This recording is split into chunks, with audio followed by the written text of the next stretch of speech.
Ok, est-ce que je vois l'invitation? Oui. L'invitation est connectée. Ok. Bonjour tout le monde, bienvenue sur le premier webinaire de Digital Native Group. Aujourd'hui, on va parler de retail collaboratif.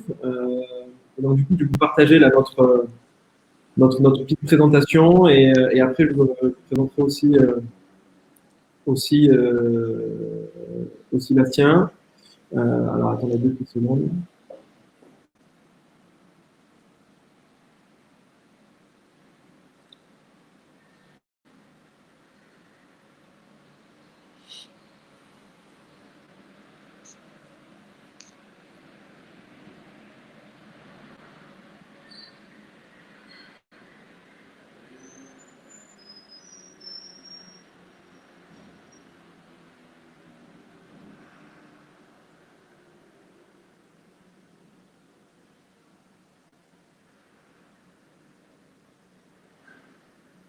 Ok, c'est bon. C'est bon, ça fonctionne. Du coup, bonjour, une fois plus, bonjour à tous. L'idée aujourd'hui, là, c'est de vous parler de ce qu'on considère l'avenir du retail, c'est-à-dire le retail collaboratif. Et pour ça, j'ai le plaisir de vous présenter Bastien. Bastien, qui est le fondateur de Kabaya. Ça fait un petit moment qu'on se connaît et qu'on travaille ensemble. Et surtout, c'est un peu le master, on va dire, des pop-up. Donc, Bastien, je te laisse te présenter et présenter Kabaya. Ouais, bonjour à tous, enchanté. Du coup, moi c'est Bastien, je suis fondateur de la marque Kabaya. On a lancé la marque en 2015. On n'est pas spécialement digital native, on est presque pop-up native. Toutes nos premières ventes étaient sur un pop-up store à Vélizy 2, dans un centre co. Et puis on a déployé la marque, on a déployé tout un tas de produits à travers 3 canaux de distribution simultanément, à savoir le pop-up store qui est en train de devenir un retail en propre chez nous, le canal wholesale, donc un réseau de revendeurs multimarques un peu partout en Europe, et le e-commerce. Donc notre spécificité, c'est qu'on fait des produits ingénieux et surtout qu'on a une distribution vraiment omnicanal depuis le premier jour. Ok. En tout cas, merci Bastien d'être là avec nous. Et moi, pour me présenter rapidement, donc, du coup, je suis fondateur de Digital Native Group. On est un cabinet de conseil dédié sur l'accélération des modèles direct to consumer, que ce soit sur la partie e-commerce et retail. Et donc, du coup, on a travaillé avec un peu plus de 50 DNVB, donc Digital Native Vertical Brand. Donc, on y reviendra un peu après sur justement ces différents leviers. Et aujourd'hui, en fait, on va pouvoir parler de 3 sujets. D'abord, l'état des lieux un petit peu du retail. Vous en doutez, surtout avec cette crise et les nouvelles annonces d'hier, c'est un sujet un peu chaud. On a vu malheureusement pas mal de boutiques et d'enseignes être mises à mal sur les derniers mois. Donc, on en parlera avec Bastien. Après, vous présentez ce qu'on considère, nous, comme l'un des aspects et des perspectives justement du retail, c'est le retail collaboratif. Et enfin, on vous présentera du coup les initiatives que l'on a pu prendre en ce sens pour qu'on puisse en débattre.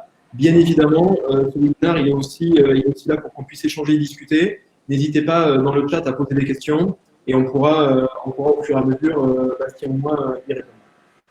Alors déjà, premier point et premier constat que vous connaissez la plupart tous, c'est qu'aujourd'hui, le retail, ça pèse, c'est très majoritaire dans la répartition, on va dire, du commerce de détail. C'est 90% du CA. L'e-commerce, c'est 10%. On n'a pas les chiffres post-confinement et avec cette crise du Covid. Bien évidemment, pendant le confinement, l'e-commerce a pris un pas énorme.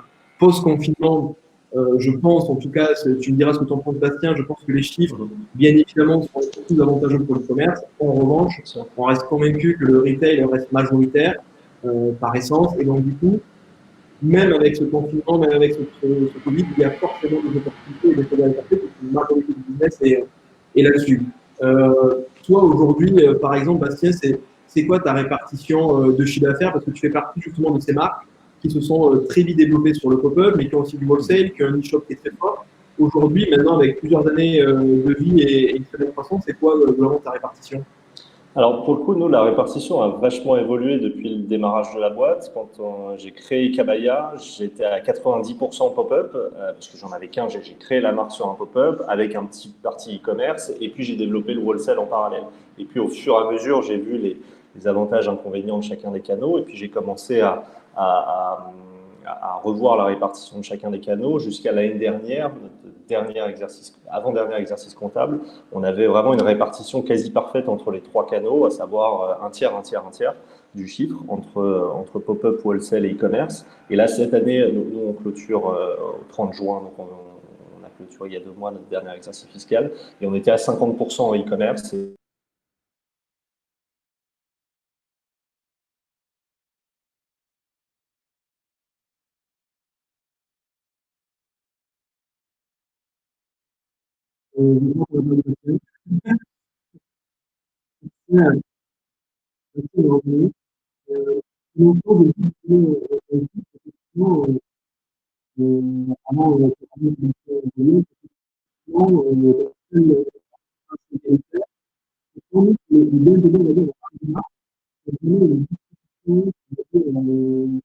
À la fois, ils ont de l'e-commerce, à la fois du. C'est bon, Bastien, t'es de retour? C'est bon, ouais, autant pour moi. Je crois que la connexion était mauvaise. Je me suis rapproché de la box. Tu m'entends bien, T'inquiète. c'est bon? Ouais, c'est bon, tout est bon. Je dois juste, du coup, je finis ce que je disais et après, je te Ouais, rappelle. vas-y, vas-y. En fait, ce que je disais, c'est que globalement, on a, pour les marques qui ont vraiment plusieurs canaux développés, je trouve que votre chiffre de répartition est assez étonnant parce que nous, ce qu'on voit, c'est que généralement, l'e-shop, et je mets la partie confinement, on va dire, de côté, représente 50-60% du chiffre d'affaires. Le retail en direct, c'est-à-dire tes pop-up et tes boutiques en propre, autour de 15, le wholesale 20, et après, je rajoute la partie marketplace, donc Amazon Mhm. ou autre, qui peut représenter 5-10 points. Donc, on a une répartition un peu plus éclatée, mais qui reste majoritaire sur l'e-commerce. Alors que toi, tu dis que justement, là, avec le confinement, c'était 50% du commerce, mais sinon, c'est un tiers, un tiers, un tiers. Exactement. Il y a encore un peu plus d'un an, on était un tiers, un tiers, un tiers. Là, on est monté à 50% et 25-25. Et là, on va se maintenir cette année. On va peut-être passer à 55% e-commerce, tu vois. Mais derrière, les deux gros canaux prennent un poids hyper important. Surtout que nous, on a un gros challenge de développement international. Et le wholesale est un peu le meilleur canal pour tester un pays à moindre frais. Et pour valider ta stratégie de développement. Donc, vu que là, on est en train d'accélérer à l'international, le wholesale risque de prendre une part encore plus importante. Donc voilà, on fait partie des rares, voire quasi seuls, qui ont un vrai poids sur les trois canaux. La plupart ont un des canaux vraiment très privilégié et puis une petite partie sur les autres. Et effectivement, nous, c'est beaucoup mieux réparti, quoi. Ok, d'accord. Super. Merci. Du coup, là, je vais vous partager aussi d'autres chiffres de marché qui peuvent expliquer le développement de l'hôtel. Tout d'abord, sur les 5 dernières années, les coûts d'acquisition digitaux ont évolué de plus de 50%. C'est-à-dire que globalement, pour acquérir un nouveau client sur le digital, mais on dépense 50% de plus, c'est colossal, parce que dans le même temps, les marges des distributeurs n'augmentent pas de ce montant-là, ou on n'arrive pas à réduire les coûts de ce montant-là. Donc vraiment, il y a un sujet de plafond de verre. À un moment, la croissance devient de plus en plus difficile à aller chercher. Bien évidemment, c'est justement une indication que l'on voit sur les comptes d'Internet. Ça a eu une hausse énorme des implications, bien évidemment, avec le confinement. Et en fait, surtout, et ça, c'est un truc que je trouve assez intéressant, c'est que 50% des ventes réalisées sur Internet sont finalement effectuées sur des enseignes qui ont finalement un magasin. Et donc, du coup, nous, typiquement, quand on travaille avec pas mal de marques, l'idée du retail, en fait, il a plusieurs objectifs. Et d'abord, de développer un nouveau canal de distribution, bien évidemment. C'est aussi d'aller chercher plus de chiffre d'affaires et parfois plus rentable que sur le digital. Et enfin, c'est de développer sur le long terme la notoriété pour potentiellement augmenter tes taux de conversion et du coup réduire tes coûts d'acquisition. Est-ce que ça, c'est quelque chose que tu vois avec, parce que tu pourrais nous rappeler le nombre de pop-up que tu fais en temps normal, parce que c'est quand même assez impressionnant. Ouais, nous, on monte jusqu'à à peu près 17, 18 pop-up, même une vingtaine l'hiver. Donc au début, on était très ciblé hiver puisqu'on a commencé sur un produit hivernal qui était le bonnet. Maintenant, on a un nouveau produit qui est le sac à dos qui explose et qui nous permet d'avoir une saisonnalité beaucoup plus longue et de travailler les pop-up sur toute l'année. Mais on monte jusqu'à 20 pop-up, nous.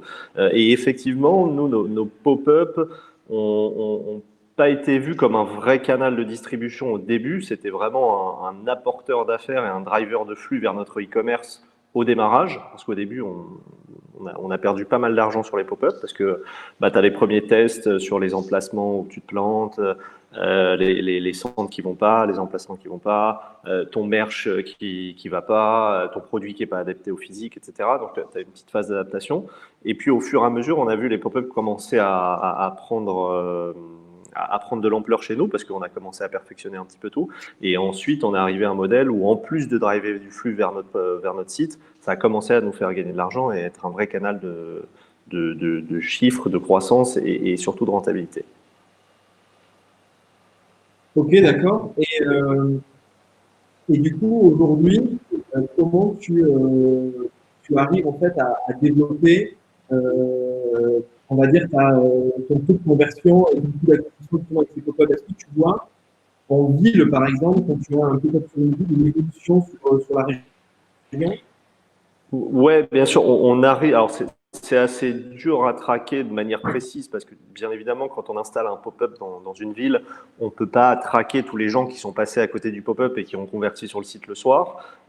Maintenant, on a des estimations, c'est que nos taux de transfo sur les villes où on s'installe s'améliorent de 50%.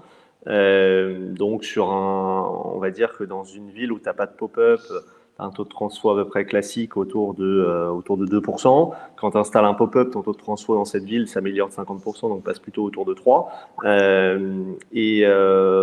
On arrive à avoir un pic de trafic de l'ordre de 100% sur cette ville également. Donc on en déduit forcément que le pop-up nous a apporté ce trafic et ces conversions-là. Ok, d'accord. Bastien, j'ai l'impression que plusieurs personnes ne m'entendent pas très bien. Est-ce que Ouais, pour le moment, tu peux répéter la question derrière, s'il te plaît? ça marche, pas de souci. La question, en fait, c'était bon, je viens de répondre, mais du coup, pour la refaire, je viens de répondre à la question qui était, en gros, quel est l'impact d'un pop-up quand tu arrives dans une ville, l'impact sur le e-commerce.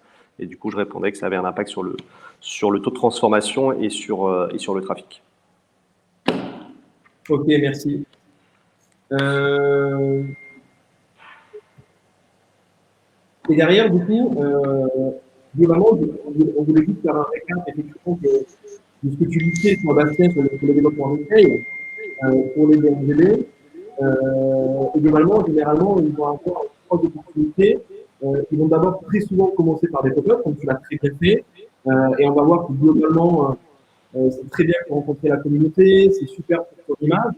Par contre, très souvent, on va s'apercevoir que c'est très cher pour peu de temps. C'est très Mhm. cher pour peu de temps. Qu'il y a beaucoup d'investissements financiers et humains, qu'on n'a pas vraiment de réponse aussi sur vraiment la pertinence de ton retail. Parce que quand il reste un mois, 2 mois, c'est assez court pour finalement valider ta pertinence. Et donc, c'est pour ça que très souvent, assez rapidement, on va aller aussi en code propre. Et là, on voit que c'est assez extraordinaire dans certains cas en termes d'image, d'expérience client et aussi souvent de rentabilité. On voit énormément de DLTV qui ont des très belles, qui ont des très belles, qui ont une très belle rentabilité. Et derrière, par contre, ce qu'il faut avoir en tête, c'est que ça coûte très très cher. Les investissements sont très lourds, les engagements du coup sont de très longue durée très souvent, et puis surtout, c'est des compétences et une organisation totalement différente en termes de RH, en termes de planning, en termes d'outils, en termes de gestion. Et enfin, quelque chose qui est très différent, c'est la partie wholesale, où là, on a des leviers assez intéressants, parce que la plupart du temps, on vous achète le stock, donc on fait du self Mhm. supplémentaire, on développe notre notoriété dans différents endroits, et surtout, ça peut être un développement vraiment privilégié pour l'international. En revanche, on peut avoir des gros risques d'image, des process très compliqués, et du coup, pareil, des compétences très différentes. Toi, aujourd'hui, par exemple, Bastien, comment vous vous organisez sur ça en interne? Alors, je résume un peu ta question et je la répète. Du coup, en gros, Vincent disait que effectivement chaque canal a de gros inconvénients Si on prend l'exemple du pop-up, c'est très cher et pour des courtes périodes, donc c'est dur de rentabiliser rapidement et dur de sonder l'image de la marque en seulement 3-4 mois. Le retail, c'est encore plus cher, encore plus compliqué et beaucoup plus engagement parce que c'est sur des baux de 9-10 ans, donc clairement on ne peut pas se planter. Quand on a une nouvelle marque, c'est compliqué. Et le canal wholesale, canal plutôt facile à démarrer, rentable, mais avec des gros problèmes de contrôle de la distribution, parce qu'effectivement, on ne va pas tous les jours dans nos boutiques aux quatre coins de la France, voire même d'Europe, pour vérifier comment est le discours client, etc. Il y a un problème de maîtrise de la distribution. Donc, Vincent me demandait comment on gérait ça. Tout simplement, tu viens de résumer pourquoi très peu font ce qu'on fait. Parce qu'il y a une très grosse barrière à l'entrée, tout simplement parce que chacun des canaux sont des métiers complètement différents et presque des boîtes et des business à part entière. C'est des compétences complètement différentes qu'il faut pour développer un business retail ou wholesale ou e-commerce. Du coup, c'est ce qui fait que si peu de marques le font dès le début. Et du coup, nous, comment on l'a fait? J'ai eu moi, je viens du retail depuis à peu près 13-14 ans maintenant, donc je connaissais très bien la partie distribution, retail physique, parce que je m'étais déjà planté sur un emplacement, donc j'avais pas mal appris. Je connaissais pas mal le e-commerce et j'ai recruté, je me suis associé très rapidement avec Emilien, qui est toujours mon associé aujourd'hui, et qui était ingénieur, donc côté très carré, très process, qui nous a permis de séparer un petit peu les pôles chacun et d'avoir des compétences assez différentes et de pouvoir avancer chacun dans sa partie le plus vite possible. Et ensuite, on a recruté un directeur commercial pour le wholesale qui avait des compétences, enfin, qui venait du wholesale, qui était très bon sur sa partie, qui l'est toujours d'ailleurs, et qui nous développe tout le canal wholesale. Donc c'est ce qui fait qu'on a réussi à avancer sur les trois en même temps, mais du coup, c'est trois compétences vraiment différentes. Je connais personne qui est aussi bon seul sur ces trois canaux, parce que c'est vraiment trois personnalités et trois compétences différentes. Donc c'est ce qui explique aussi que la plupart des NVB aujourd'hui sont full e-commerce parce que tu as une barrière à l'entrée très faible. Tu as une idée de produit ce soir, dans 48 heures, tu peux monter un site, dans 72 heures, tu as lancé tes premières ads Facebook, et la semaine prochaine, tu sais déjà si ça a marché ou pas. Donc c'est pour ça que tout le monde fait ça, c'est une barrière à l'entrée très faible, mais du coup ça a un impact, c'est que vu que tout le monde le fait, les coûts d'acquisition sont en train d'exploser, ça va pas aller dans le bon sens parce qu'en plus avec ce qui se passe, tu as tous les gros mastodons, pour pas les citer, qui sont dans les centres co ou ailleurs depuis 30 ans, qui ont 500, 600 magasins en Europe, qui avaient complètement délaissé le e-commerce et qui, là, avec Covid, se disent « Ah merde, on devrait commencer à investir sur le e-commerce, là, on est à la bourre, et maintenant, il n'y a plus le choix, c'est une question de survie. » Donc, on investit massivement, parce que c'est des groupes qui ont beaucoup d'argent, on investit massivement sur le e-commerce, et du coup, ça va aller dans le sens de l'explosion des coûts d'acquisition, parce qu'avant, tu avais une multitude de DNVB tous les jours, tu avais 100 nouveaux mecs qui arrivaient et qui commençaient à vendre de la déco, de la cosmétique, de la fringue, de l'accessoire, peu importe. Et puis maintenant, en plus de toutes ces DNVB qui continuent à grossir, en plus, tu as les gros mastodons qui ne s'occupaient pas du e-commerce, qui commencent à s'en occuper sérieusement et du coup, qui vont faire augmenter ces coûts d'acquisition. Donc, c'est une preuve supplémentaire que la DNVB pure n'a pas vraiment d'avenir, en tout cas en termes de rentabilité, parce que dès que tu as un produit qui marche, qui est un peu différenciant, tu rentres sur le e-commerce et puis très rapidement, ça se voit, ça se sait, d'autres te copient et c'est très dur de garder un rythme de croissance soutenu et surtout d'avoir une rentabilité si tu n'as pas d'autres canaux relais à côté, quoi. Donc, voilà. Et ça, justement, toi, tu as vraiment commencé par le pop-up. Ça serait à refaire. Tu commencerais d'abord, par exemple, par le wholesale, par autre chose, ou tu ferais de la même manière? Parce que tu es quand même une marque qui s'est autant développée en pop-up. Enfin, tu vois, c'est presque, je dirais, industrialisé en interne. Tu vois, c'est un vrai actif, cette connaissance que vous avez là-dessus. Et en plus, beaucoup en centre co. Donc, tu vois, c'est une double différenciation assez forte. Toi, aujourd'hui, à refaire, tu ferais de la même manière? Ouais, je ferais pareil. Alors déjà, je ferais de la même manière puisque j'avais un produit très saisonnier. On a commencé sur le bonnet, donc j'ai lancé la marque sur le bar à bonnet. Donc, tu as un produit où tu bosses 3 mois, 4 mois grand maximum dans l'année. Donc déjà, le retail physique traditionnel, impossible. Je n'allais pas prendre un bail commercial de 10 ans sur un produit qui se vend 3 mois dans l'année. Et si je faisais le pari uniquement du e-commerce, vu que c'était un accessoire très cadeau, bah, je serais devenu une marque gadget. Enfin, je serais pas devenu une marque, je serais devenu un produit gadget. Donc, on aurait fait du volume, sûrement, ça aurait marché, mais j'aurais eu énormément de mal à pérenniser le business en tant que marque avec une vraie image. Le pop-up, ce que ça m'a apporté, c'est des ventes rapides dès le premier jour, parce qu'une fois que tu t'installes dans un emplacement à fort flux, bah, je me rappelle, je me suis installé à 10h, à 10h10, j'ai fait la première vente, et puis la journée, et puis ça y est, la marque était partie, quoi. Et donc ça t'amène un flux continu très rapidement, ça te permet de tester très vite ton produit. Et ce que je me suis aperçu, moi j'étais pure player web avant, j'étais déstockeur de fringues sur Internet, et j'ai planté la boîte à un moment parce que j'avais pas de différenciation produit autre que j'étais le moins cher. Et donc du coup, quand tu montes un business sur du e-commerce, c'était exactement la même histoire, mais sur Google à l'époque, c'était en 2006, les coûts d'acquisition Google étaient très faibles, tu as un business que tu as vu un peu avant les autres, donc bah, tu mets 10 sur Google, tu gagnes 100, bon, bah, mécaniquement tu mets 100, puis 1000, puis 10 000, puis 100 000, etc.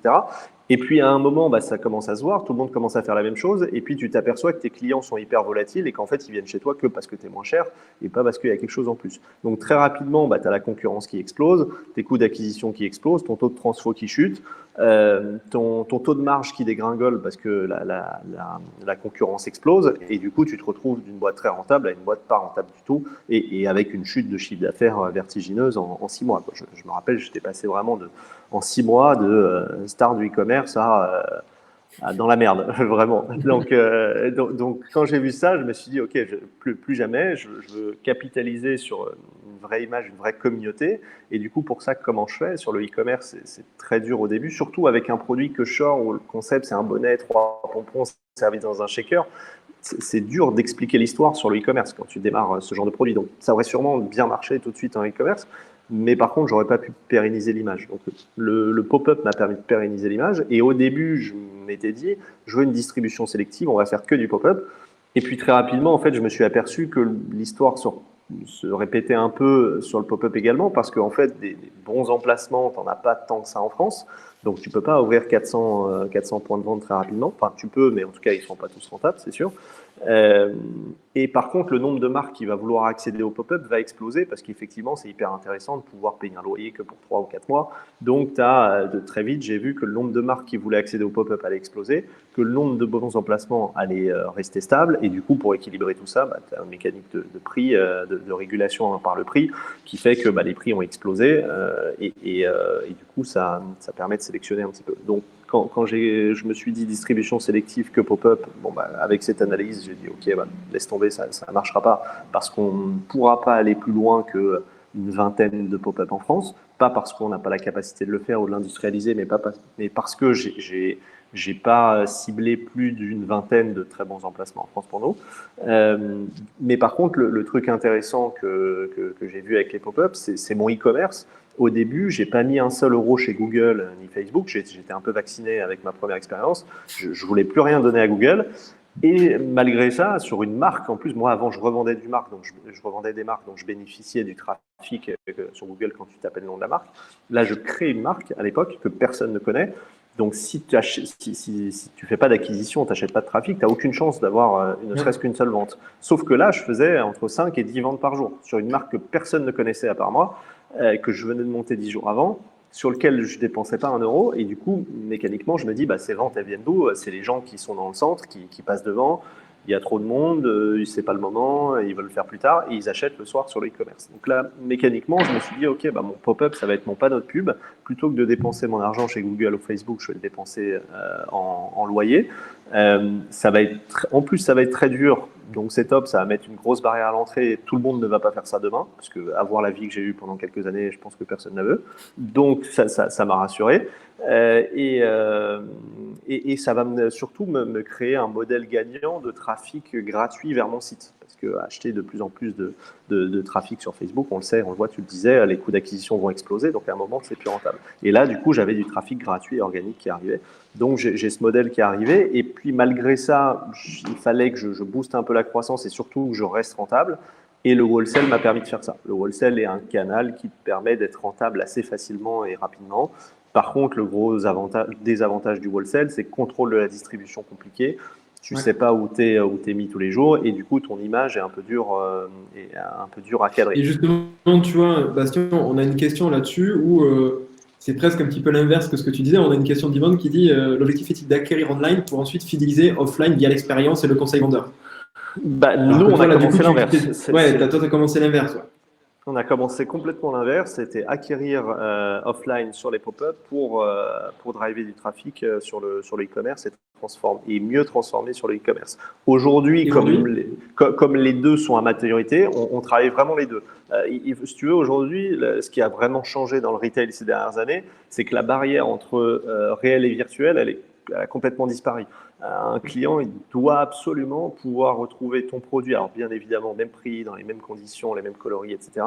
Mais il doit vraiment se sentir en boutique comme sur le e-commerce et sur le e-commerce comme en boutique. Tu ne peux plus avoir de différenciation. Et même plus loin maintenant, même sur le wholesale, on essaye de récupérer du trafic grâce à nos ventes wholesale. Tu vois, dans nos produits, on met des petits tickets à gratter pour gagner un truc sur le site. Donc, un mec qui a acheté dans une boutique à Amiens qu'on ne maîtrise pas du tout, il va acheter son produit. Derrière, il va gratter un petit ticket, il va se connecter sur le site pour rentrer son mail et après, on va commencer la relation avec lui. Et s'il veut continuer à acheter dans le magasin à Amiens, très bien. Et on l'enverra même quand tous les jours, on envoie des centaines de gens dans nos points de vente revendeurs parce qu'ils nous disent bah, moi, j'habite à Tours, à Troyes, peu importe. bien sûr. J'ai mon petit revendeur du coin de la rue que j'aime bien. Où est-ce que vous avez vos sacs ou vos bonnets? Ok, bah voilà, à Tours, le meilleur revendeur, il est là. Là, nous, c'est ici, etc. Et du coup, on envoie vraiment du trafic vers nos wholesalers. On envoie sur nos pop-up quand c'est vers nos pop-up. Et en pop-up, on récupère l'adresse mail de tous nos clients pour essayer de les driver également sur le e-commerce derrière. Donc, faut vraiment Mais le voir dans son justement, ensemble. mais justement, c'est ça qui est super intéressant, c'est que tu le vois effectivement dans son ensemble, et aujourd'hui, tu n'as pas vraiment le choix que de le faire comme ça, en tout cas pour grossir, parce qu'à chaque fois, sinon, sur chaque levier, tu as, entre guillemets des plafonds de verre, et à chaque Mhm. fois, pour casser ces plafonds, il faut multiplier les leviers. Et justement, par contre, tu as quand même quelque chose qui reste très différent sur le digital, et justement, c'est lié à une question de Maxime qui dit quel serait l'intérêt de capter des datas précises sur le retail physique ou sur le pop-up par rapport au digital. Et effectivement, sur le digital, pour le coup, tu as un nombre de data hallucinantes à récupérer, Mhm. alors que sur le physique, on sait toujours que c'est extrêmement compliqué et encore plus sur le wholesale. Tu vois, toi Exactement. aujourd'hui dans tes pop-up, qu'est-ce que tu fais par exemple en plus que de prendre l'email pour essayer d'avoir un seul identifiant client et de le mettre dans ton CRM? Est-ce qu'il y a des actions supplémentaires que tu mets en place Et alors pour le wholesale, tu t'en as effectivement un peu parlé. J'essaie de, via une action dans le produit, une expérience dans le produit, j'essaie de récupérer l'email. Mais Mhm. finalement, pour vraiment créer un vrai lien, il faut essayer d'avoir un identifiant unique, qui peut être l'email ou autre chose, et qui te permette finalement d'avoir une expérience unique pour le client, parce qu'à la fin, tu t'en fiches où il achète, tout ce que tu veux, c'est être présent dans l'acte d'achat du client, peu importe où il soit finalement. Mais ça, du coup, c'est quand même pas toujours évident à mettre en place, quoi. Exactement, c'est ce que je disais, c'est la stratégie vente produit vs création de marque. Si tu veux, si j'avais fait que du e-commerce sur Kabaya au démarrage, aujourd'hui, je serais vu un peu comme un site de dropshipping où je vends un produit qui marche bien en ce moment et puis demain ce sera un autre, etc. Si tu veux capitaliser sur une vraie image de marque, pour moi, le physique est obligatoire aujourd'hui. Mais par contre, si tu veux pérenniser ton physique et le développer, la data est obligatoire également. Donc, récupérer les mails, ouais, ça devient, c'est un peu un prérequis en physique. Si tu récupères pas le mail de ton client, bon, c'est compliqué. Surtout qu'aujourd'hui, bon, bah, nous, on n'a jamais imprimé de ticket de caisse, par exemple. Donc, tu veux ton ticket de caisse, tu donnes ton mail, on t'envoie le ticket. Et c'est là où on garde un peu le lien avec le client. Nous tout le Ouais. lien, il se fait à travers les blagues pourries de nos newsletters, les photos de nous, on s'est mis en scène avec une petite vidéo. Quand tu reçois un colis, bah, on a fait la vidéo au bureau de qu'est-ce qui se passe quand on a une commande, etc. Donc ça entretient un peu le lien. Et pour répondre à ta question sur les pop-up, qu'est-ce qu'on récupère d'autre comme data? Nous, à la fin des achats, on va récupérer ton mail, mais derrière, si tu reçois juste une newsletter, voilà la promo du moment, tu passes un peu pour un spammer et t'as pas créé cette vraie relation. Nous, on va commencer par, OK, on récupère le mail, donc tu vas recevoir un mail dans les moins de 24 heures pour juger un peu le service et le produit. Ça nous permet de calculer des NPS, les Net Promoter Score, pour contrôler un petit peu l'expérience sur nos pop-up déjà. Et ensuite, en fonction de ça, il y a le moindre souci, on répond dans la journée. Je sais pas, il y a un problème. Tu t'aperçois que des fois, tu as des problèmes de défectueux ou un truc qui n'a pas été sur le point de vente ou peu importe. Et le client n'a pas osé le dire, sauf que par mail, il va dire, bon voilà, la vendeuse m'a dit ça, c'était pas terrible, ou alors au contraire, génial, tout s'est bien passé. Et du coup, grâce à ces infos, tu vas pouvoir corriger le tir tout de suite. Et là, quand tu es proactif sur un problème, bah, le client, tu le convertis d'autant plus, quoi.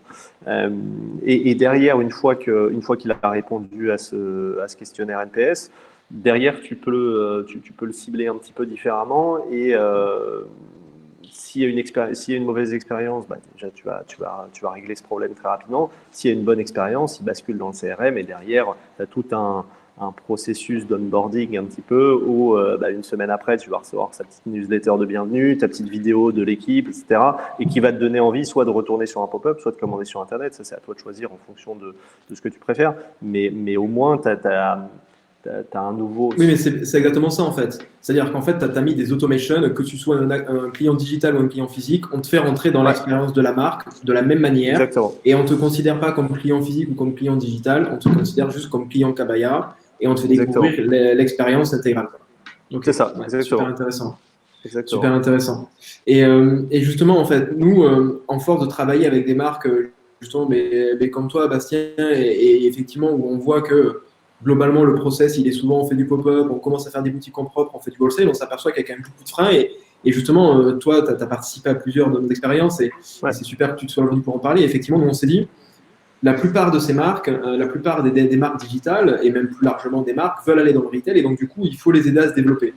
Et en fait, pour les aider à se développer, il y a plein de moyens. C'est soit on fait du conseil pour dire, ben, on va te dire quel est le bon emplacement, comment le faire, ou alors on propose un produit, un service assez différenciant pour te développer. Et c'est ça en fait qu'on a créé en disant le retail collaboratif. Et pour nous, le retail collaboratif, finalement, ça s'est créé en écoutant les marques, c'est-à-dire en créant la solution, ou l'une des solutions en tout cas, qui nous permet très intéressant pour lever la plupart des freins.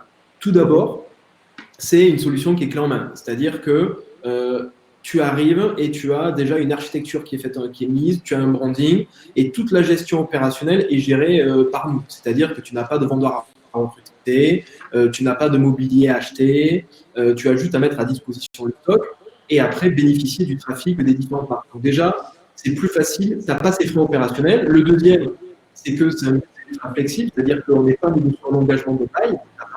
On ne demande pas aux marques de s'engager sur 3 à 6 9 ans. Bien un modèle aujourd'hui mis à mal.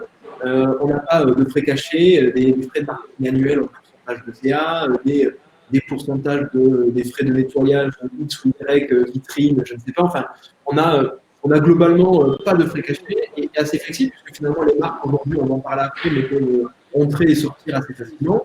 Et surtout, il y a quelque chose qu'on trouve très intéressant, c'est que toi, tu fais des pop-up quand tu vas dans les centres commerciaux pour bénéficier du trafic du centre, de la notoriété des marques, mais surtout pour bénéficier du trafic du centre. Et nous, ce qu'on s'est dit, c'est que ce qui est intéressant avec les marques, c'est qu'elles ont très souvent des notoriétés, en tout cas des communautés assez croisées, assez communes, et donc elles pourraient chacune bénéficier, une d'entre elles, en fait, de ces communautés. Et donc, en fait, on a voulu créer en un même lieu, mais finalement, un ensemble de marques qui peuvent se retrouver sur la même cible, sur le même positionnement, sur les mêmes valeurs. Et donc, du coup, en tant que marque, ça te permet, soit tu as déjà des réseaux de boutiques et tu veux aller dans un autre endroit, une nouvelle ville, tester le centre commercial dans ce cas précis et être avec à côté de marques où tu ne vas avoir aucune problématique de notoriété, de image, mais aussi tu peux mutualiser les communautés et finalement les achats. Quoi. Et donc, en fait, nous, quand on appelle retail collaboratif, c'est qu'on veut, que les marques puissent tester ou développer en physique ultra facilement. 2, qu'elle n'ait aucun frein de notoriété, ce qui peut être un peu le cas quand tu vas en physique, en tout cas, notamment quand tu commercial, en fonction des marques que tu vas à côté, à des marques historiques que tu considères cheap, tu as envie d'être à côté de marques très stylées. Et donc, le fait de créer un écran sous une marque ombrelle te permet d'y aller plus facilement. Et surtout, c'est quand même au départ la première fois que tu fais du retail. Et d'ailleurs, tu pourras peut-être détailler, mais tu disais que tes premières années étaient complexes parce qu'à mon avis, tu ramassais pas mal dans le retail. C'est difficile, c'est beaucoup de règles, c'est plein de vendeurs à recruter, à gérer. Et quand tu lèves ces freins pour opérativement début, c'est plus facile. C'est plus facile. Et donc, du coup, là, je vais parler un petit peu des expériences qu'on a pu lancer. Donc, on a notamment lancé Pyramide. C'était la première expérience fin 2019. C'était un concept qu'on a lancé au Carrousel du Louvre. Donc qui regroupait un peu plus de 23 marques. Donc là, il y a quelques images. Le pop-up store qui a duré 2 mois. Et là, on close les 23 marques. Donc il y avait vraiment des marques. Nous, ça fait partie d'ailleurs de notre concept. On n'a pas des boutiques pour mecs, pour femmes, cheap, luxe, de cosmétiques ou de fringues. On a vraiment des boutiques mais, qui sont assez éclectiques et du coup, on va retrouver plusieurs typologies de catégories. Et donc, en fait, là, pyramide en quelques chiffres, c'était une boutique de 160 mètres carrés. On l'a exploité 75 jours sur la fin d'année, 50 000 entrées, surtout énormément d'animation, c'est-à-dire que les marques animaient énormément, soit en conférence, soit en pitching, soit en testing public, soit en personnalisation. Et surtout, ce qui nous avait vraiment intéressé, c'est qu'en fait, le quart d'entre elles faisaient leur première apparition dans le retail physique et la moitié d'entre elles en centre commerciaux. Donc c'était vraiment, je teste et j'y vais pour la première fois. Et en plus, c'est un concept qui a eu pas mal de retombées presse. Et en fait, avant de venir sur le Linux, toi, par exemple, pourquoi tu as rejoint cette première expérience? Parce que tu es très connaisseur, je sais qu'on en avait beaucoup discuté avant, des conditions, du lieu, de la période. Tu connais très bien les pop-up, tu connais très bien les pop-up en centre commerciaux. C'est quoi qui t'avait motivé sur une initiative qui est un peu différente de ce que tu faisais au préalable? Tout simplement, effectivement, tu as donné un peu la recette de votre succès, c'est que vous avez levé tous les freins des marques e-commerce qui ne connaissent pas le retail. Comme je te disais au début, c'est trois métiers différents, faire du e-commerce, du retail et du wholesale. Et du coup, c'est pour ça que c'est si dur de faire tout en même temps. Pourquoi il n'y a pas plus de DNVB qui installent des magasins? Tout simplement parce que c'est un métier différent, parce que tu te retrouves plus à gérer des campagnes d'acquisition Facebook, mais à gérer des vendeurs, ça n'a rien à voir. Tu te retrouves plus à développer un site web, mais à négocier des emplacements dans des centres commerciaux ou centre-ville, ça n'a rien à voir. Et du coup, ça freine tout le monde. Vous avez levé un petit peu tous ces freins, à savoir, en gros, tu en as trois. Tu as de l'immobilier commercial, donc négocier un emplacement, un fonds de commerce. Il n'y a plus besoin de le faire puisque vous l'avez fait. Donc là, on n'a plus qu'à négocier un petit espace dans votre enseigne, ce qui est quand même beaucoup moins complexe. Vous avez géré les vendeurs. C'est ce qui est en général le plus gros frein, je pense, pour toutes les DNVB. Gérer des vendeurs, c'est un métier. Hein, ça n'a rien à voir avec du e-commerce. Donc là, vous enlevez vraiment cette épine du pied. Et le dernier, c'est la fabrication du mobilier. C'est ce qui fait que personne ne veut la vie que j'ai eue les 3 premières années, parce que moi, je les ai gérés, ces trois-là, et effectivement, c'est très compliqué, et c'est pour ça que personne ne veut le faire. Donc, effectivement, nous, on voit un peu ce retail collaboratif presque comme un quatrième canal qu'on va ajouter, parce que ça va nous permettre de nous développer beaucoup plus vite. Tu n'as pas besoin de CAPEX élevé pour… Si demain, des pyramides ou des markets, vous en déployez 200 en France, au contraire d'une stratégie pop-up ou boutique, développer 200 boutiques en France demain, ce ne serait pas possible. Il faudrait qu'on lève 15-20 millions pour le faire. Alors qu'avec vous, on pourrait très facilement, ça scale très bien. On n'a pas besoin de former le personnel, le manager, le suivre au quotidien. Et en plus, il y a ce côté image. Tu vois, la problématique du wholesale, c'est justement le contrôle de cette image. Alors que là, on sait à côté de qui on est. On vous connaît, vous, donc on sait comment vous avez recruté vos vendeurs, comment vous les managez, vous les drivez. Donc, en fait, tu as levé tous les freins, et ce qui fait que, même pour nous qui connaissons déjà bien les 3 canaux, on est preneur de rajouter ce canal-là parce qu'on sait que ça va nous permettre de se déployer encore beaucoup plus vite.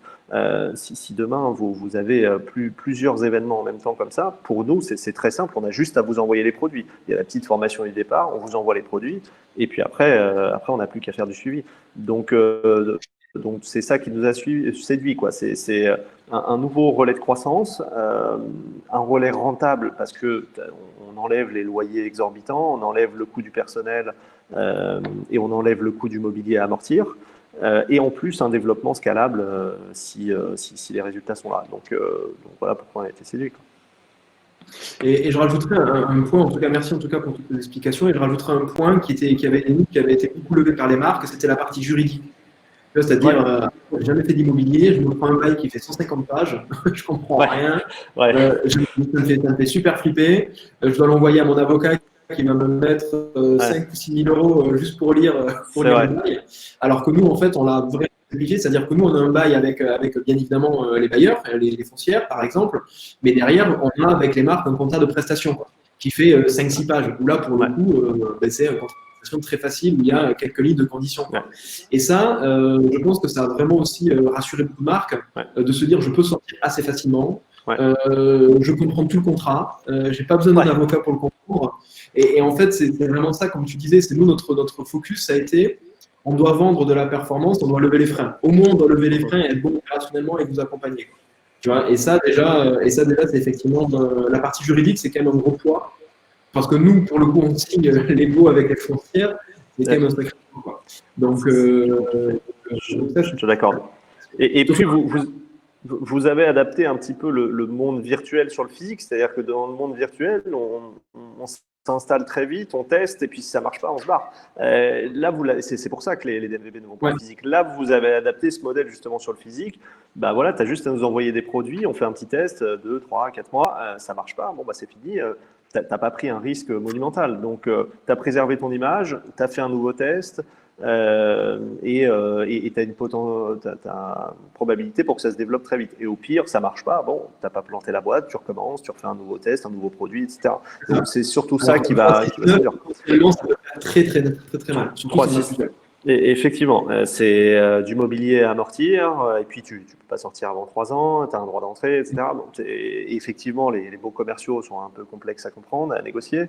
Donc tout ça fait que forcément, ça va séduire beaucoup plus de DNVB. Et tu vois, et justement, par rapport à ce que tu disais, nous, c'était aussi, alors moi, dans ma première boîte qui était ce top, j'avais fait pas mal aussi de pop-up. J'en avais fait en Moncton, j'en avais fait une dizaine, justement, à la fois dans des grands magasins type Galeries Lafayette, j'en avais fait dans le Marais, j'en avais fait dans des centres commerciaux. Et c'est là que j'avais vu qu'en fait, les centres commerciaux, ce que je trouvais génial dans ce type en fait, d'endroit, c'est que quand tu proposes des produits comme Kabaya ou comme les marques comme Collaboratoire, chez Pyramide ou chez Market, c'est qu'en fait, tu es le seul à avoir cette offre dans ces lieux. C'est-à-dire que le client, il est tout content de découvrir cette offre parce que je me souviens, lui, il me disait « Ah, mais j'ai plus besoin d'aller dans les concept stores dans le Marais. Je peux trouver ça. » Et donc, en fait, ce qui est super, c'est que ce qu'il faut avoir en tête, si tu choisis le bon ou les grands centres commerciaux, c'est quand même un trafic colossal de gens qui viennent acheter, parce que tu as des gens qui sont baladés, mais ils viennent quand même acheter. Et surtout, si tu choisis bien ton centre, c'est extrêmement différenciant de suite en termes d'architecture, en termes de design, en termes d'offres. Et donc, en fait, tu as énormément, quoi. Et ça, c'est quand même assez intéressant. Et pourtant, tu vois, cette expérience, qui a quand même été un succès sur plein de choses, ça nous a permis aussi d'apprendre, tu vois, on a plusieurs learnings. Déjà, franchement, la durée était trop courte, mais pour plusieurs raisons. Pour tester le modèle, mais aussi, franchement, quand on voit l'effort que l'on met, l'énergie que l'on met pour 2 mois et demi d'exploitation, franchement, c'est fatigant. C'est vraiment durée vraiment trop courte par rapport à l'énergie. On avait une belle image parce que l'architecture était très originale. On était sur la place de la pyramide inversée, c'était fantastique. Par contre, les marques, je trouve, au même coup qu'il y avait le même espace, on avait un espace d'expression très faible pour les marques. C'est-à-dire, il y avait beaucoup de marques dans un petit espace. C'est-à-dire que chacune des marques ne pouvait pas exprimer toute sa gamme et ne pouvait pas finalement exprimer assez sa gamme de produits. En tout cas, c'est ce qu'on trouvait, ça a été le retour des marques. Et bien évidemment, dans 160 m², beaucoup de marques. Et donc, en fait, nous, ce qu'on s'est dit, c'est qu'on a fait quand même des belles entrées, on a eu presque 40 ans de presse, les marques, ça c'est aussi un point important, mais quand on fait des beaux lieux comme ça, les marques, elles utilisent énormément pour leur animation de réseaux sociaux. Tu as des photos, tu peux animer tes comptes, ça fait vraiment de la nouveauté, donc c'est super sympa. Il y a eu du chiffre, il y a eu de l'entrée, mais par contre, on a appris plein de choses pour finalement faire une autre expérience. Et c'est justement là qu'on a fait quelque chose de totalement différent, notamment qu'on a lancé le 3 octobre Market, où Kabaya fait aussi partie de l'aventure. Et en fait, Market, déjà, premièrement, c'est une équipe à Toulouse.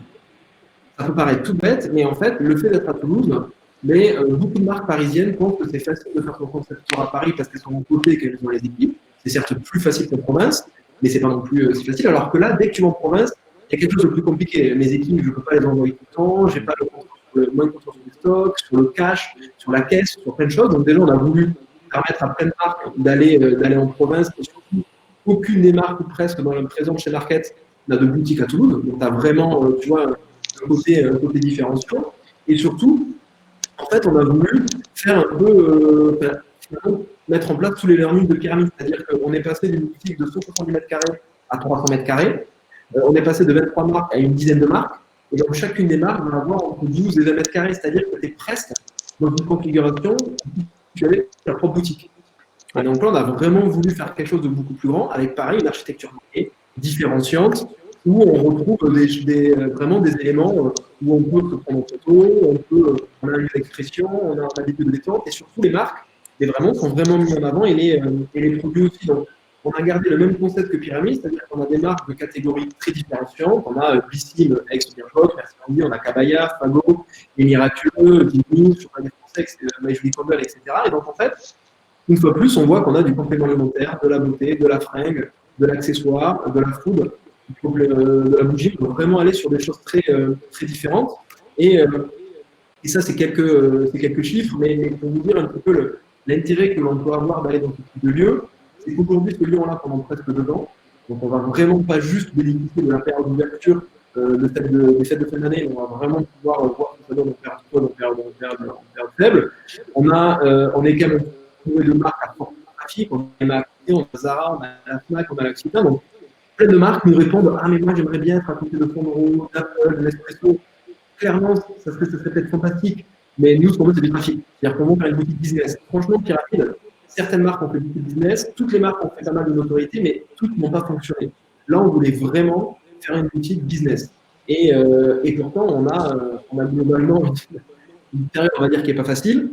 Et pour vous donner juste quelques chiffres intéressants, c'est que depuis l'ouverture, on a plus de 30% de notre objectif, pas de trafic, mais de chiffre d'affaires. Donc, pour le moment, la boutique, franchement, elle fonctionne bien. On a déjà fait le jour de l'ouverture, on a fait le plus gros chiffre, on n'avait jamais fait ça chez Pyramide. Alors, on a tout le monde qui a réussi à faire le trafic, donc la boutique aujourd'hui performe. Et moi, la question que j'aimerais poser, du coup, Bastien, par rapport à Market, c'est ok, tu avais été candidat Pyramide, mais pourquoi tu reviens dans cette expérience qui est quand même radicalement différente en termes d'architecture, en termes de concept, on n'est pas du tout sur la même chose finalement, et surtout pourquoi tu es venu alors que le contexte était difficile. Là, tu aurais très bien pu dire, c'est bien beaucoup les mecs, mais il y a le Covid. Bien sûr. Alors, pour parler un peu du contexte, nous, je suis premier étonné, tu vois, des performances de nos magasins et du physique après Covid. J'étais le premier à me dire pendant le confinement, heureusement qu'on a le e-commerce en sortie Covid parce qu'il faut se préparer à 6 mois compliqués en physique. Et en fait, pas du tout. On a vu que… Alors, tu as eu l'effet sortie confinement où là, c'était l'apocalypse, donc dans le bon sens.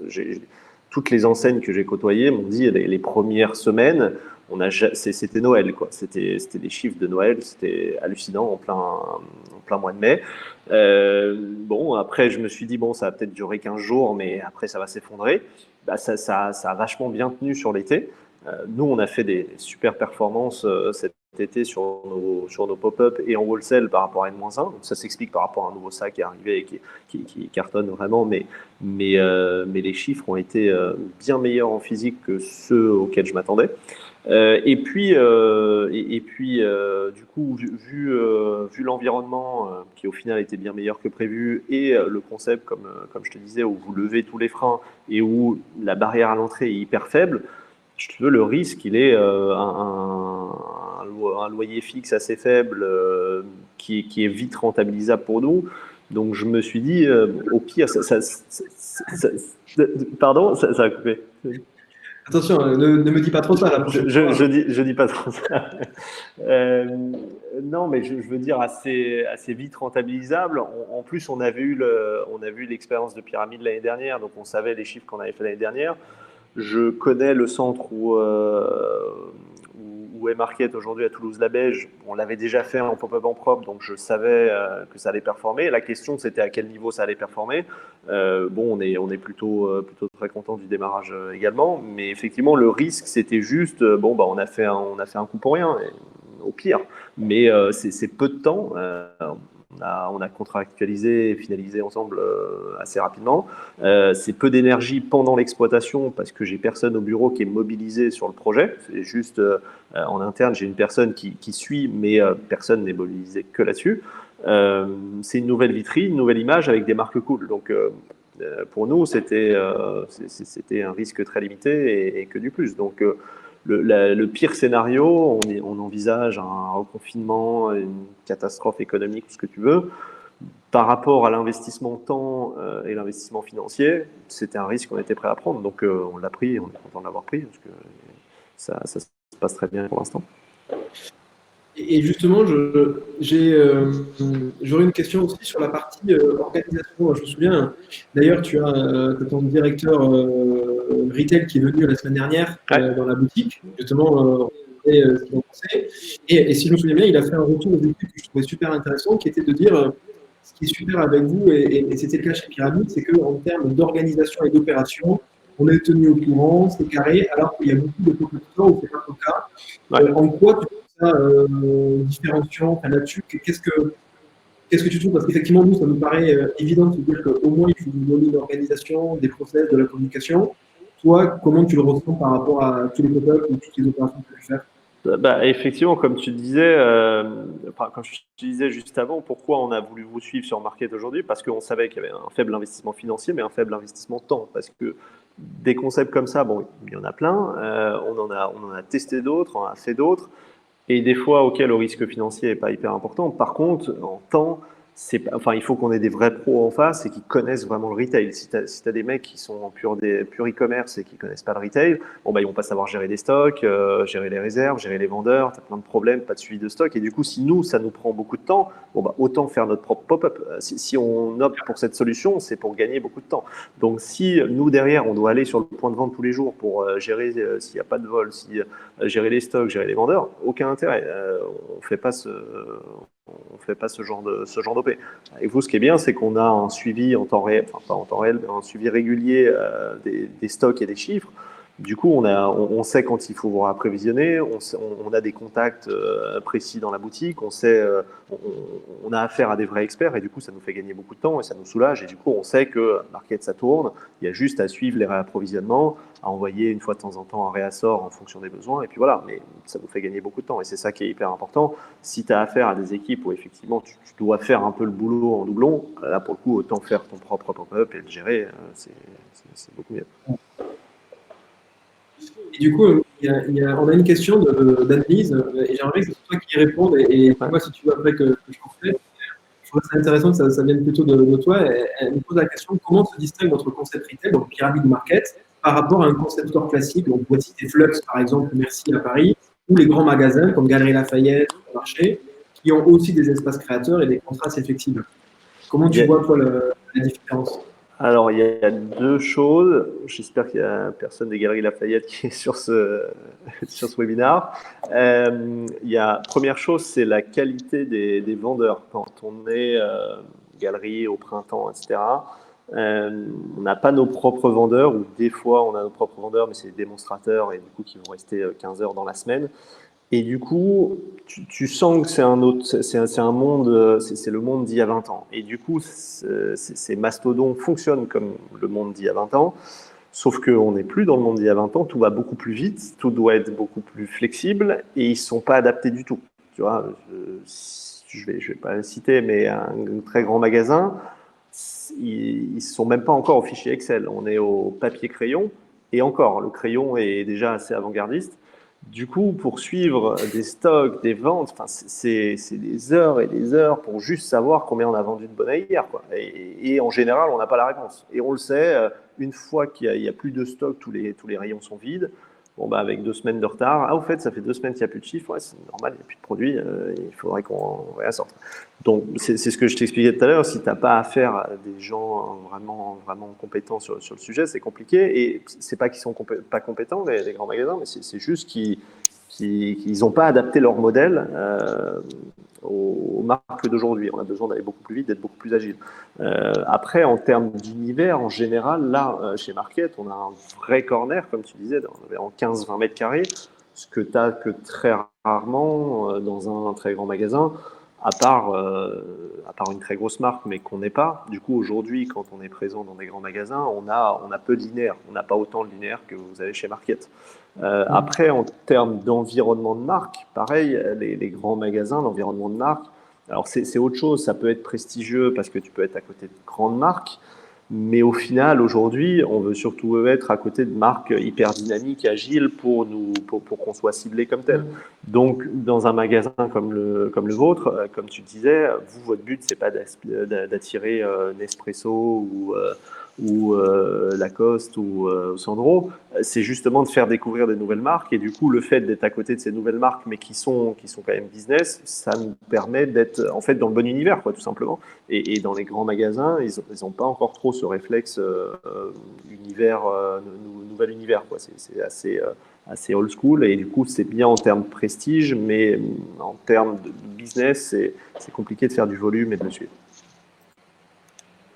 Et tu vois, un dernier truc sur lequel je rebondirais sur ce que tu as dit, c'est effectivement, c'est la première chose qu'on voulait faire chez Pyramide, et notamment encore plus chez Market, c'est que moi, quand j'avais fait des pop-up, par exemple, au Citadium ou Galerie Lafayette, pour ne pas les citer, effectivement, à la fin du mois, ils m'envoyaient un état de stock, et après, ils me disaient, ben, envoie-nous ta facture, et tu seras payé à 30-60 jours. Moi, ça me Ouais, rendait fou, parce que j'avais le stock immobilisé, je savais pas trop ce que j'avais vendu, parfois, je vendais pas parce qu'effectivement, j'avais pas de stock, et nous, ce qu'on a fait, c'est qu'effectivement, on est en train, là, où, normalement, alors, ça, je crois que tu es au courant, mais normalement, la semaine prochaine, vous allez avoir un espace où en fait, dès que tu mets ton code, tu télécharges en Excel l'état de stock, l'état de vente, donc tu peux voir toi être indépendant là-dessus. Et ça, ce qui est important en termes je trouve, de fonctionnement, mais aussi financier pour les boîtes avec lesquelles on bosse, c'est que déjà, vous nous immobilisez le stock. C'est-à-dire, c'est du stock que vous ne vendez pas ailleurs, donc ça vous coûte quand même de l'argent exactement. Et donc, par contre, ce qu'on fait, c'est que ben, vous vendez, comme c'est nous qui encaissons tout, ben, il faut qu'on vous le rétribue le plus rapidement possible. Avec certaines marques, c'est de manière hebdomadaire ou d'autres, c'est mensuel, mais on vous envoie toutes les semaines l'état de vente et derrière, vous nous envoyez la facture et elle est réglée dans la semaine. Il n'y a pas de on verra dans 60 jours en fonction de si j'ai vendu, pas vendu. Non, c'est on a encaissé votre argent, mais du coup, on vous le redistribue. Quoi. Et ouais, ça, je pense que c'est un mode de fonctionnement, pareil, qui doit être très flexible et qui est basé sur la transparence et le bon fonctionnement, finalement, comme les marques avec lesquelles on travaille. Quoi. Et quand on commence, je trouve, à aller dans des conditions ultra complexes, de tu sais pas ce que tu vends, tu sais pas quand tu seras payé, bah déjà, ça te met en tension immédiatement. Quoi. c'est ça. Et nous, on a voulu aussi lever ce frein, notamment sur tous les leviers d'opération, pour que ça soit fluide et simple. Et tu te dis pas, ah ouais, mais attends, le cash, je l'aurai dans 60 jours Ouais. alors que j'ai les stocks. En termes de trésor, pour certaines marques, typiquement, vous faites partie des marques qui avaient quand même du stock, donc tu Mhm. vois, qui, entre guillemets, ont distribué. On travaille aussi avec des marques qui ont un an et demi, donc tu mets 15 000 euros de stock à disposition, mais c'est énorme pour elles. Ouais, bien Tu sûr. vois. Et donc, du coup, si à chaque vente, elle n'offre pas le cash, ça peut être très compliqué. Ça peut être très compliqué. Donc, du coup, nous, on va jouer sur la traite de nos clients. Et ça, je pense que c'est quelque chose qui, en termes d'opération, permet finalement de donner envie aux marques de venir et aussi de rester. Quoi. Ouais, c'est une autre évolution un peu du monde d'avant vs le monde d'aujourd'hui. C'est ce rapport de force. Avant, il y avait un vrai rapport de force entre enseigne et marque. Aujourd'hui, c'est vraiment beaucoup plus collaboratif. C'est-à-dire que vous avez besoin de nous et nous, on a besoin de vous. Et du coup, les deux font en sorte de faciliter tous les process. Avant, c'est un mastodonte qui dit, écoute, je te donne ta chance. Par contre, tu veux pas, t'es pas content ou content, c'est pas mon problème. Voilà les conditions, elles sont figées à un nouveau monde où vous avez besoin de marques si dans la boutique est vide, vous ne vendez pas. Et nous, on a besoin d'emplacements comme vous pour pouvoir se développer rapidement. Donc les deux s'adaptent et font en sorte de. Nous, on va essayer d'identifier les problématiques que vous allez avoir et de faire en sorte de faciliter tout ça pour que vous ayez envie de bosser avec nous. Et vous allez faire en sorte de faire exactement la même chose, de lever tous les freins pour faire en sorte qu'on ait envie de bosser avec vous. C'est aussi des différenciations VS, les anciens grands magasins qui ont du mal à s'adapter à ce modèle-là et qui ont des conditions très figées et qui ne s'adaptent pas. Ok. Alors, on a répondu aux différentes questions qu'il y avait. Est-ce que toi, tu voudrais redire un truc, Bastien, ou dire une actu sur Kavaya, quelque chose pour conclure? Non, écoute, pour conclure, suivez-nous sur notre prochaine opération sur la SPA. Nous, on a un vrai partenariat avec la SPA. C'est aussi une des nouveautés des marques d'aujourd'hui, vs les marques d'avant, c'est qu'on a tous une mission maintenant, ce qui n'existait pas avant. Avant, une marque était là juste pour vendre des produits. Et on a un vrai combat auprès des animaux. Et du coup, c'est pour ça on est une marque végane. Nos produits sont certifiés véganes et on a un partenariat avec la SPA. Et du coup, le partenariat démarre dans 2 semaines avec une grosse campagne de chaussettes inséparables où on fait des packs de 3 paires de chaussettes à 25 euros, dont 10 euros. Donc l'intégralité des bénéfices sont reversés à la SPA. Donc ça démarre dans 15 jours. Trop bien, mais bravo. Voilà. En tout cas, merci beaucoup, Bastien, pour ton intervention et le temps passé avec nous. Market s'est lancé depuis un petit jour. On est là pendant presque 2 ans. Les marques changent tous les 6 mois, tous les 12 mois. Donc, n'hésitez pas si vous souhaitez venir sur la prochaine session. On sera ravis d'en discuter. Et puis, en tout cas, vous allez voir dans les jours qui suivent, vous aurez le lien qui récapitulera tout. Vous pourrez revoir le webinaire et n'hésitez pas à nous contacter si vous avez des questions. En tout cas, merci à tous d'avoir participé et à très bientôt. À bientôt. Salut Vincent, merci à toi. Ciao.